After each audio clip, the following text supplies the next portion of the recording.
Ən sevdiyiniz müğənninin konserti ilə azarkeşi olduğunuz komandanın oyunu üst-üstə düşsə nə edərdiniz? Konsertdə futbola baxardınızmı?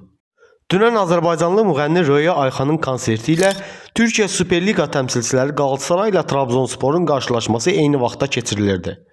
Konsertə gələn bir futbol azarkeşi isə bu maçı qaçırmamaq üçün konsertdəcə elə futbol maçına baxmaq istəyirdi.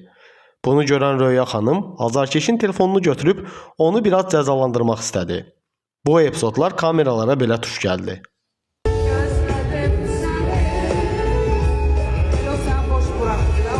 Sağ olsun, üçünüzü arvadı gətirib. Səssiz futbola bu. Pul qoymamışlar. Yalan danışma. Onu da qeyd edək ki, Qalatasaray və Trabzonspor arasındakı maç da 0-0 yekunlaşdı. Bunu mu istəyirdin?